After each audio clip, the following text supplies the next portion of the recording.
Paz, Senhor, meus irmãos, estaremos estudando a lição 2 da revista dos adultos. O título da lição é Somos Cristãos. Temos no nosso trimestre em defesa da fé cristã, combatendo as antigas heresias que se apresentam com nova aparência. Então, demos início na lição passada nesse trimestre, no qual estamos tratando sobre heresias, e sobre essas antigas heresias que ainda existem e estão por aí, só que com nova aparência, novos nomes.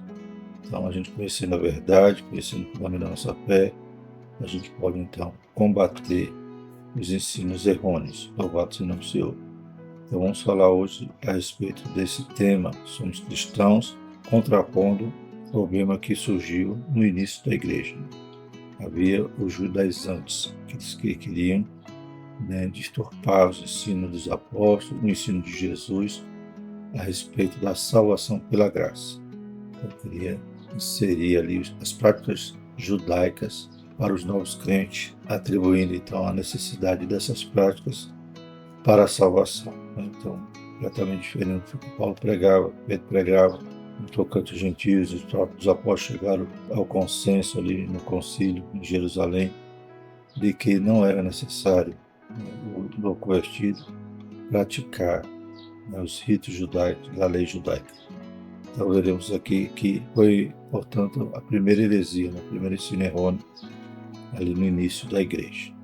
Textuário: pelo que julgo que não se deve perturbar aqueles dentre os gentios que se convertem a Deus. Atos 15, 19. Então, Atos 15, exatamente o capítulo que trata desse concílio, em que os apóstolos se reúnem para discutir essa situação, pois havia muitos judaizantes deturpando a fé. Então, onde os apóstolos pregavam, onde a igreja crescia, esses judaizantes chegavam lá para atrapalhar, para disseminar um falso ensino que Cristo não ensinou e para desfazer aquilo que os apóstolos ensinavam, confundindo a mente daqueles novos convertidos. Como diz aqui, não se deve perturbar. Então, eles iam ali trazendo confusão. Verdade prática: o cristianismo é uma religião de relacionamento pessoal com o Cristo ressuscitado e não um conjunto de regras e ritos. Estamos na dispensação da graça. Não é a observância da lei que nos salva, sim a misericórdia e a graça do Senhor Jesus. Os objetivos da nossa lição serão apontar a tendência judaizante predominante entre os primeiros cristãos, elencar as pressões sofridas pelos apóstolos por parte dos judaizantes que se opunham ao Evangelho da Graça, mostrar de que forma a doutrina judaizante se faz presente entre os cristãos atualmente. Então a gente vê que é a doutrina antiga que volta, que sempre está sendo revisitada ou com um novo nome, mas é claro que essa deixa bem claro o propósito. Foi uma das primeiras heresias, ensino errôneos que os apóstolos tiveram que enfrentar e até hoje persiste. Infelizmente, muitas igrejas protestantes acabam adotando tais práticas. Veremos aqui no final da lição. Querem celebrar as festas dos judeus, usarem indumentários dos judeus, seus cultos ou objetos ali do tabernáculo. Então a gente vê que essa heresia de vez em quando quer colocar o pezinho dentro da igreja. O texto bíblico se encontra em Gálatas 2, de 1 a 9 e o versículo 14. Depois, passado 14 anos, subi outra vez a Jerusalém com Barnabé, levando também comigo Tito. E subi para uma revelação e lhes expus o evangelho que prego entre os gentios, e particularmente aos que estavam em estima, para que de maneira alguma não corresse ou não tivesse corrido em vão. Mas nem ainda Tito, que estava comigo, sendo grego, foi constrangido a circuncidar-se. E isso por causa dos falsos irmãos, que se tinham intrometido e secretamente entraram a espiar nossa liberdade que temos em Cristo Jesus para nos porem em servidão, aos quais nem ainda por uma hora cedemos com sujeição, para que a verdade do Evangelho permanecesse entre vós. E quanto àqueles que pareciam ser alguma coisa, quais tenham sido no outro tempo, não se me dá. Deus não aceita a aparência de homem. E esse tipo que pareciam ser alguma coisa, nada me comunicaram.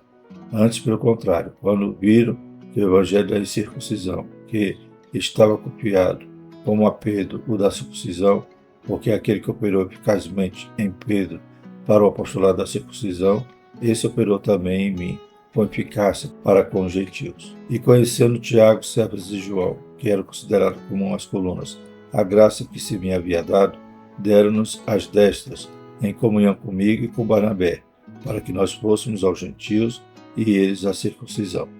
Mas quando vi que não andavam bem e direitamente conforme a verdade do Evangelho, disse a Pedro, na presença de todos: se tu, sendo judeu, vives como gentios e não como judeu, por que obrigas os gentios a viver como judeus? Glórias a Deus. Esse texto, Paulo escrevendo aos Gálatas, explicando que aquela situação já estava resolvida, inclusive perante os apóstolos. Ou seja, então Paulo diz que essa situação na qual esse judaizante agora vinha trazendo esses ensinos distorcidos, pervertendo ali o evangelho que havia sido pregado, já tinha sido discutido, já tinha sido, então, resolvido lá em Jerusalém. Porque, como Paulo diz aqui, aqueles apóstolos que se reuniram ali, inclusive Pedro, Cefas e o Tiago, que estava agora presidindo a igreja, que era o meio-irmão de Jesus, tinha dado a destra a eles, eu tinha concordado com eles, que não havia essa necessidade de nenhuma ordenança judaica para os gentios que haviam se convertido. E quando diz que Paulo iria pregar para aqueles da incircuncisão e eles para os da circuncisão, não quer dizer que iam pregar outra palavra, mas o mesmo evangelho, só que o povo seria outro. Quando Paulo estaria destinado prioritariamente aos gentios, os apóstolos continuariam pregando o evangelho também no meio dos judeus. E é claro que a igreja que inicia com os judeus, ela se ramifica e já não era mais uma igreja somente de judeus, assim, os gentios se convertiam, Então, eles já tinham ratificado e, inclusive, chegado ao consenso de que não haveria nenhuma dessas determinações dos ritos judaicos sendo necessário ser praticado por gentios, porque não era isso que salvava. Quem era judeu continuasse praticando seus ritos, mas tinha que ter a compreensão de que ali era apenas cultural, litúrgico, e não para a salvação. A única salvação que existia, tanto para os judeus como para o grego, era a morte vicária do Senhor Jesus e o perdão que ele nos dá de forma graciosa. Glórias a Deus. Então, mas infelizmente os Gálatas estavam dando ouvido àqueles falsos mestres, aqueles ensinadores que distorciam o Evangelho da Graça.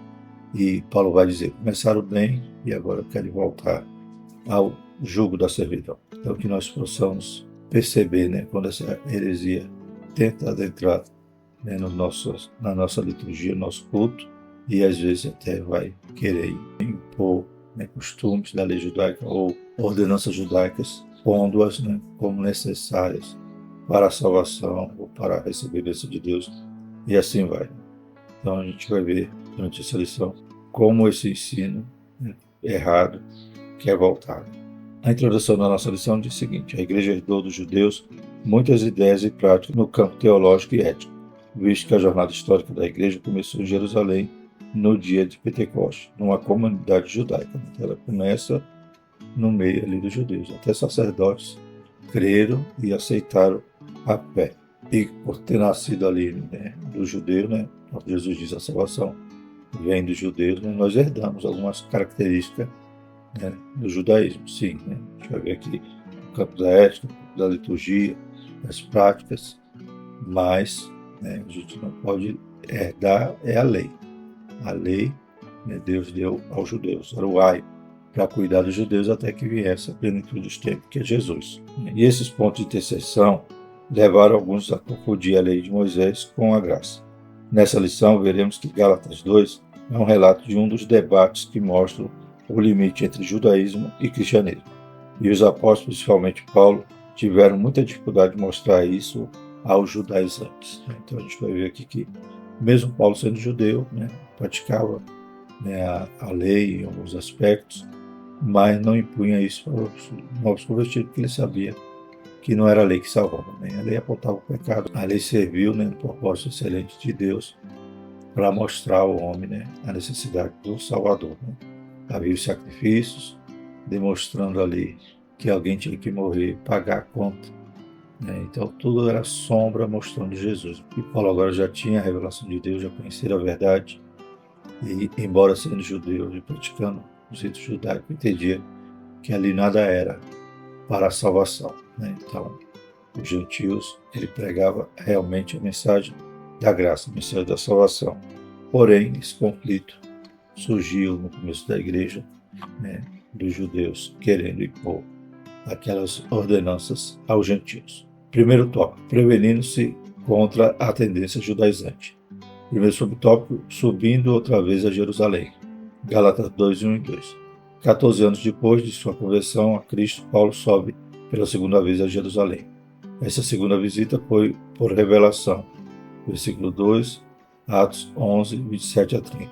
Não sendo uma convocação pelos apóstolos para prestação de contas. Não podemos confundir essa visita de Paulo com a sua ida ao Concílio de Jerusalém, registrado em Atos 15. Infere-se que a Epístola aos Gálatas foi escrita antes do referido concílio, pois não há menção dele na carta, visto que o concílio tratou do mesmo assunto, Atos 15, 5 e 6. Somando os anos mencionados em Gálatas, podemos afirmar que essa visita aconteceu antes de sua primeira viagem missionária. Essa é a cronologia, né, que o pastor Ezequiel Soares segue. Porém, né, a gente vê que há outros pensamentos, né? Conforme ele diz aqui, Gálatas teria sido escrito antes do concílio, e ainda diz que essa visita que Paulo fez a Jerusalém teria sido antes da sua primeira viagem missionária. Porém, a gente pode, né, também seguir por uma outra linha de que Paulo aqui está mencionando, né, o concílio.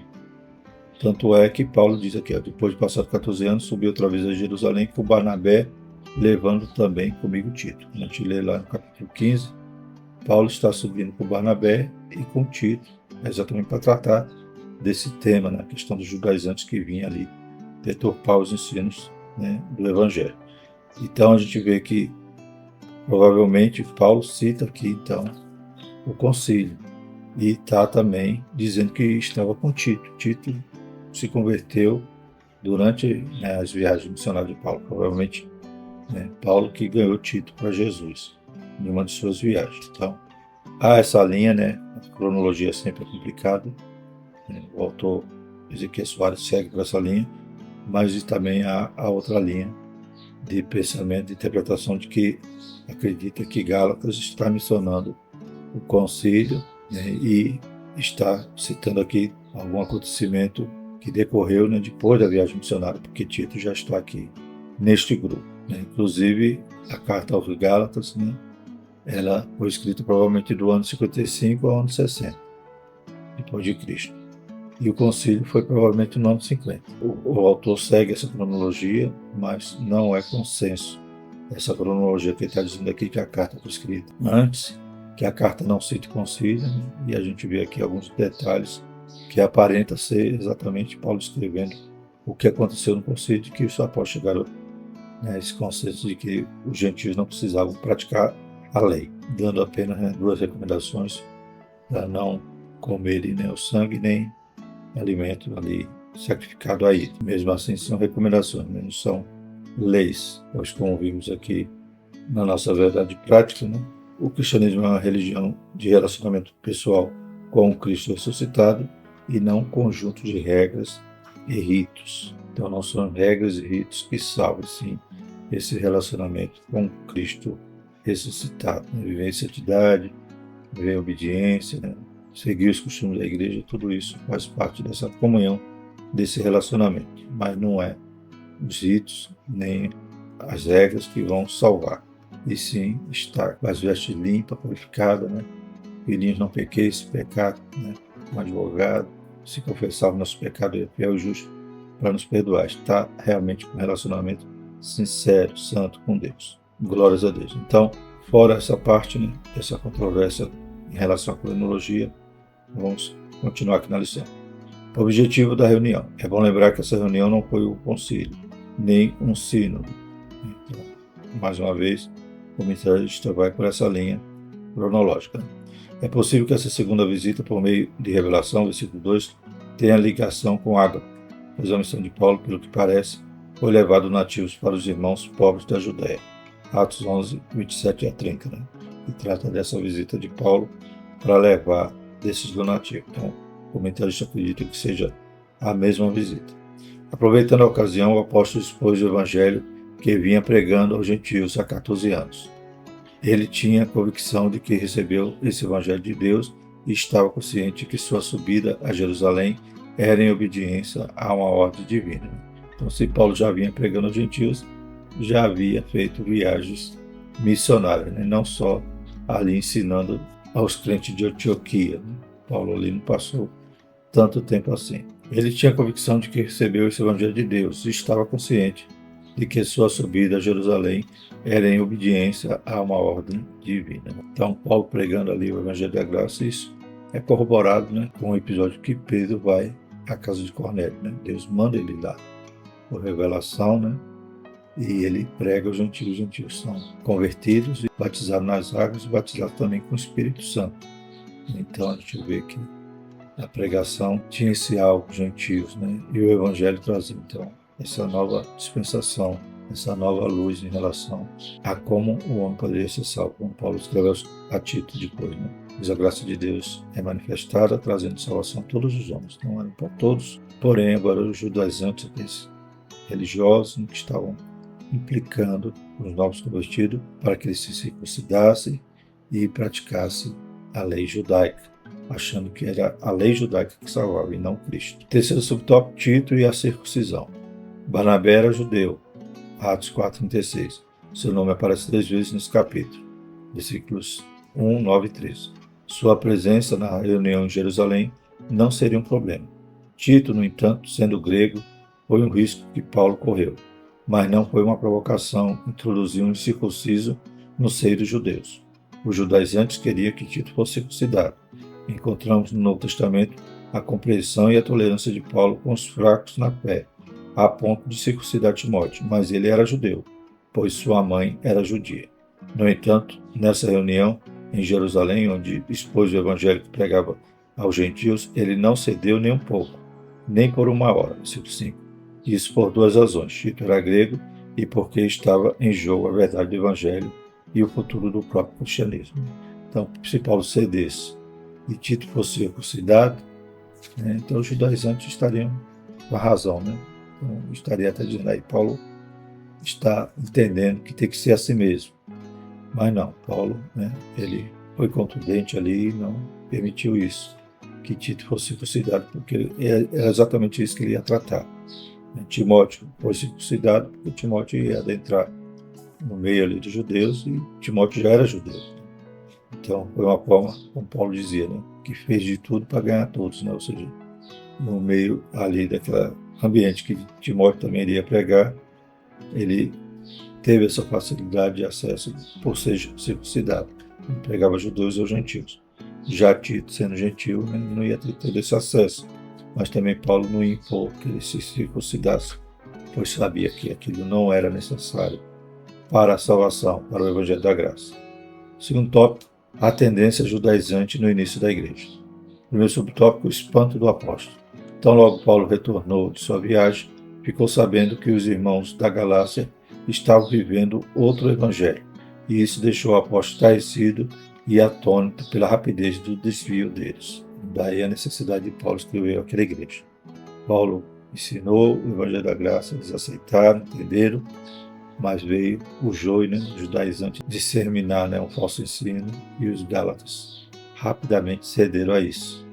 Então não estavam, né, firmados, mas de forma vacilante saíram, né, do evangelho da liberdade e voltaram para o jugo da lei. O verbo metatis tester, deixar, abandonar, desertar, mudar de pensamento, virar casaca, que o apóstolo emprega nessa passagem, era usado na antiguidade quando alguém desertava do exército ou se rebelava contra ele.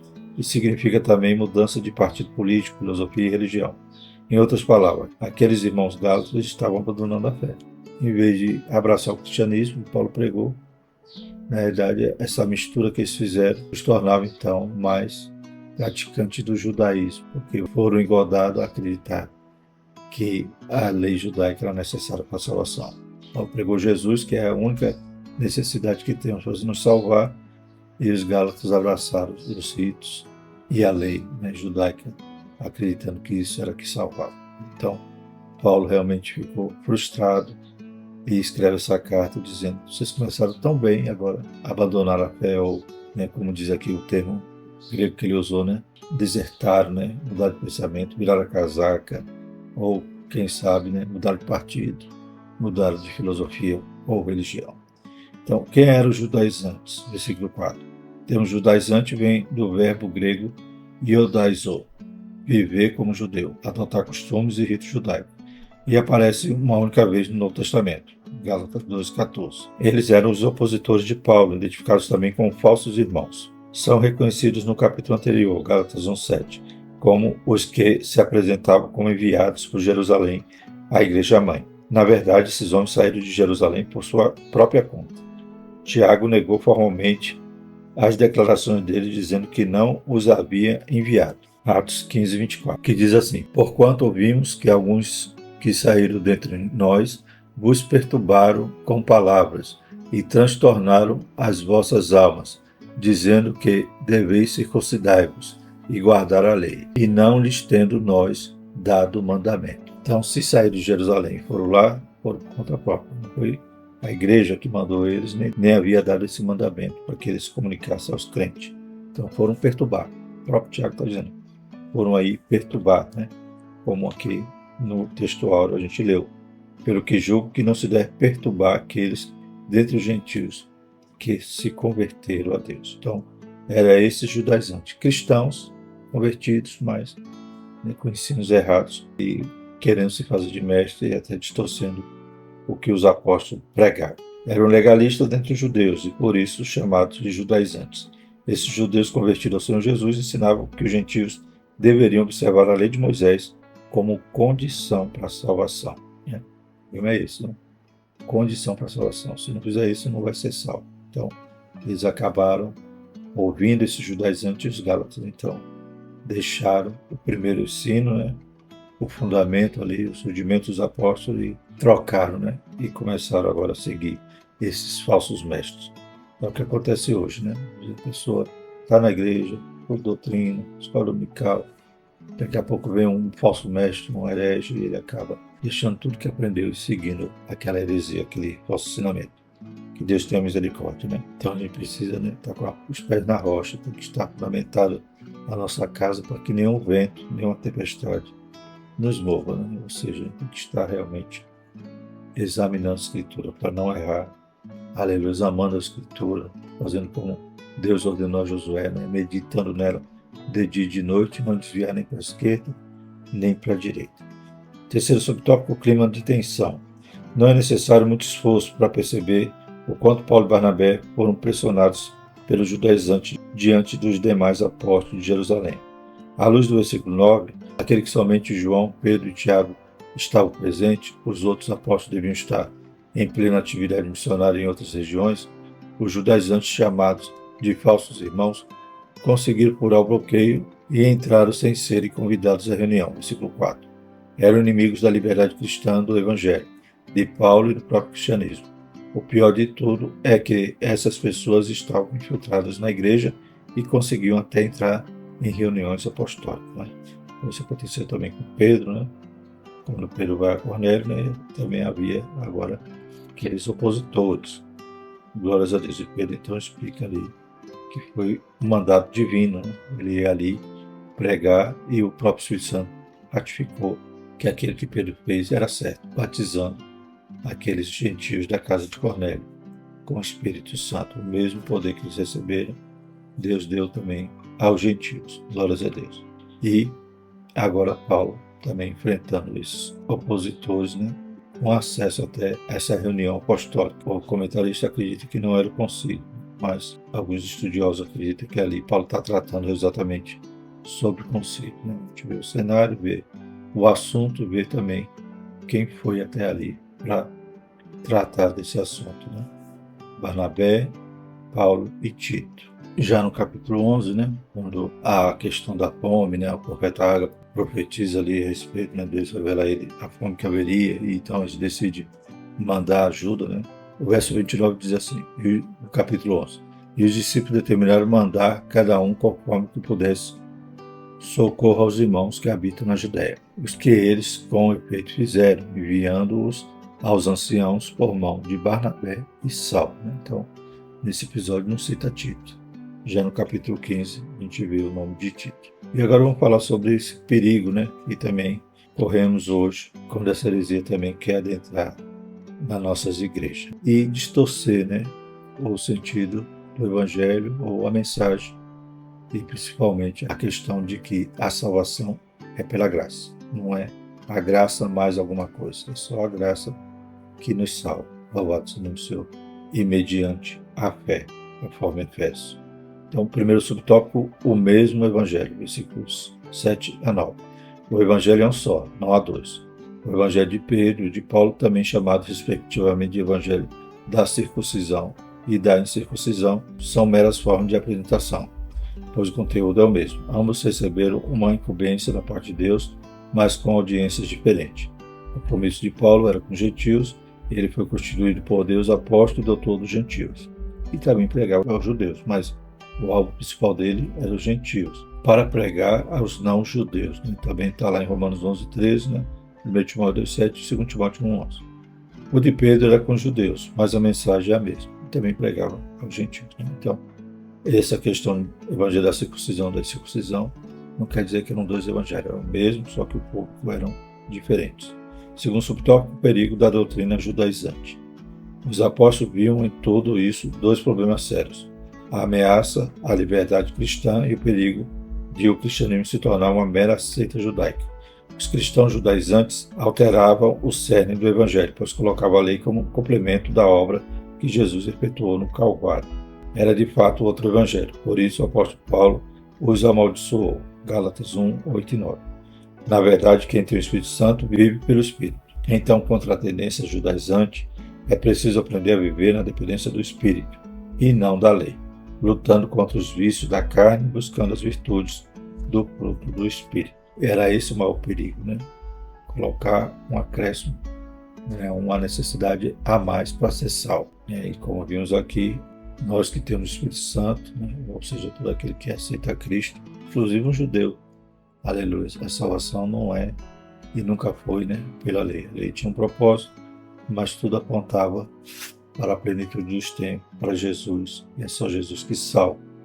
Não podemos então viver nessa dependência da lei, achando que a lei ou algum rito ou alguma ordenança a mais é necessária para ser salvo. A gente tem que andar no Espírito, produzindo do Espírito, aleluia, porque Ele é o selo, Ele é o penhor de que somos salvos. Glórias a Deus. Terceiro subtópico, as práticas judaizantes atuais.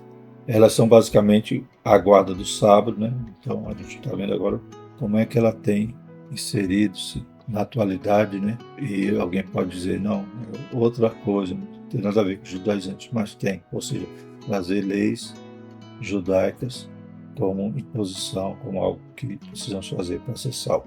Então a prática do sábado é uma, se você não guardar, você está em pecado, você corre o risco de perder a salvação. Então, a observância rigorosa do kashrut, termo hebraico para as leis dietéticas do judaísmo, a liturgia da sinagoga, o uso do sofá, a trompa, geralmente feito de chifre de carneiro, o uso de talit, o manto ou chale usado para oração, o uso de kippah, o solidel que os judeus religiosos usam sobre a cabeça.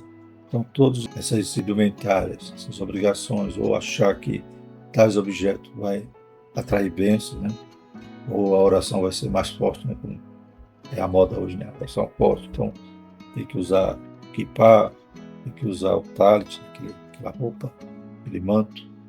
Então, todas essas coisas que vão se inserindo no meio evangélico, a gente vê que os judaizantes colocando mais uma vez o pezinho dentro da igreja.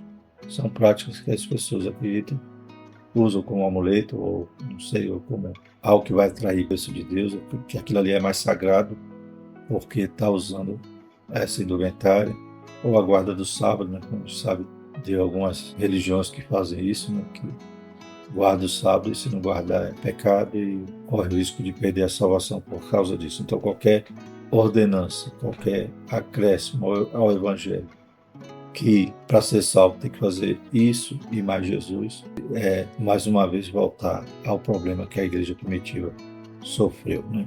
Ou seja, você está acrescentando obrigações ou coisas que vão acarretar você ser salvo ou perder a salvação, se não usar aquilo, ou até deixar de ser abençoado, ou de ser menos santo, ou não estar usando, né, uma roupa, por exemplo. Como vimos aqui, a gente vê muitas igrejas com candelabro, com menorá, com arca da aliança, né? Então, tudo isso é a nova roupagem dos judaizantes. Pode até ser bonito, né, para conhecer, para você ver e entender que aquilo ali é ligado ao culto judaico e não misturar com o culto cristão. Que Deus nos ajude. Há também aqueles que comemoram as festas judaicas, né, tabernáculo, Pentecostes, né, da forma como os judeus faziam. Então a gente tem que vigiar e não misturar para não sermos apenas uma seita judaica, como havia esse risco de acontecer no início da igreja. A letra A, os judeus. Os judeus messiânicos, principalmente em Israel, seguem a tradição judaica. Isso acontece simplesmente para preservar a identidade cultural deles e tem um amparo neotestamentário. É alguém chamado, estando circuncidado, fique circuncidado. 1 Coríntios 7, 18a. Então, um judeu que aceita Cristo é chamado judeu messiânico. Ele continua praticando os ritos, né? Como vimos aqui, a sua identidade, algo cultural, né? É alguém chamado cristão circuncidado, fica circuncidado. Ele não precisa deixar suas práticas, né, da sua cultura, da sua identidade, para dizer que é cristão.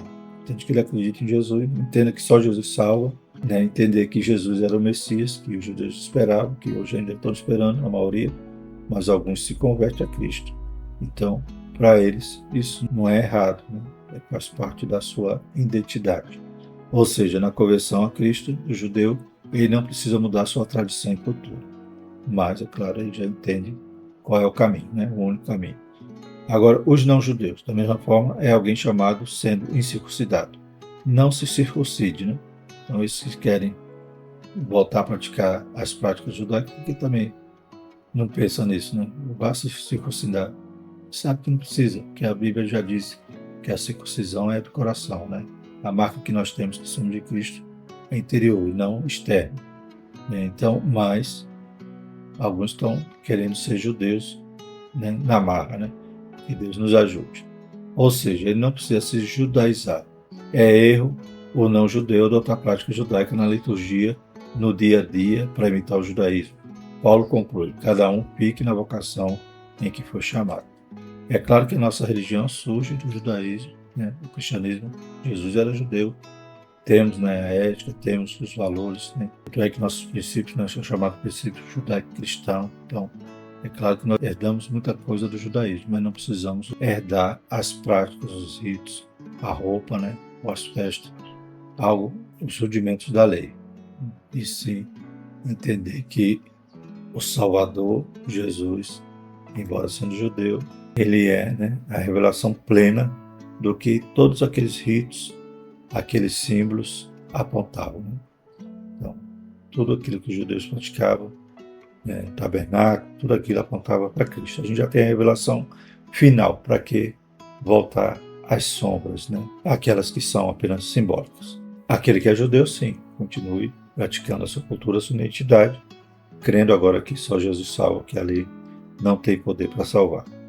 E o que não é judeu, né, foi chamado na incircuncisão, permaneça na incircuncisão, né?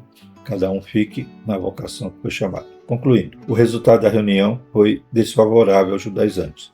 Só o fato de os apóstolos, sendo judeus, concordarem com a explicação sobre a especificidade de cada grupo dada por Paulo já apontava o engano desses legalistas sobre a obra salvífica em Cristo. Esse resultado serviu tanto aos Gálatas como a todo o cristianismo nesses mais de 20 séculos de história. Assim, a diferença entre os judeus messiânicos e os cristãos judaizantes atuais é que os judeus estão preservando uma cultura hereditária do seu povo e os judaizantes colocando e remendo o novo em pano velho. Mateus 9,16, né? Então a gente está com pano novo, então não precisa trazer os remendos antigos, esses remendos vão romper, né? Eles não fazem parte dessa dispensação da graça. Então precisamos entender isso. Para ser salvo, crer no Senhor Jesus Cristo, se arrepender dos seus pecados, aleluia, se render a Ele, recebê-lo como o único Senhor e Salvador da sua vida e obedecer, mas não com uma regra, uma lei escrita no papel, sim com a lei que agora é escrita nos nossos corações. Somos obedientes aos costumes da nossa igreja, né? Mas não é isso que salva. O pecado não é quebrar algum costume, o pecado é uma rebeldia, né? É algo mais interno. Então é isso que a gente tem que manter nossas vestes limpas para poder encontrar com o noivo, né? Uma noiva com as suas vestes sem mácula, sem roupa. Amém? Glórias a Deus. Então a gente segue a Cristo, sabe que só Ele salva. Glórias a Deus. E nenhum desses outros artifícios judaicos são necessários para a nossa fé, nem para a nossa salvação. Amém? Próxima lição. Hoje falamos sobre esse primeiro desafio doutrinário que a igreja, né, enfrentou. E na próxima lição a gente vai falar de outra verdade bíblica para combater as heresias, que é a encarnação do Verbo. Graças a Deus. Vamos orar e agradecer por essa lição. Maravilhoso, eterno Deus, te louvamos, Pai, da liberdade na qual fomos chamados. Que nós não venhamos fazer como os Gálatas, voltando a se submeter à servidão, Pai, buscando rudimentos, Pai, buscando ritos, Pai, tentando acrescentar algo para que nós venhamos a ser salvos. Sabemos que somos salvos somente pela graça, mediante a fé e não é por obras, para que ninguém se glorie. Nós possamos ficar firmes, obedecendo a Cristo, sendo fiéis em tudo, Pai, aleluia, estando servindo, Pai, na igreja na qual o Senhor nos chamou, aleluia, esperando o dia maravilhoso de encontrar contigo. Deus Santo Poderoso, abençoa mais uma vez cada aluno da escola dominical, professor, porteiro, Pai, secretário, todos aqueles que compõem esse ministério, Pai, superintendente, também os pastores. Em nome de Jesus, Pai, fortaleça esse ministério para a glória do seu santo nome, nós te agradecemos. Amém. Que a graça do nosso Senhor Jesus Cristo, o amor de Deus e a comunhão do Espírito Santo seja conosco hoje e sempre. Amém.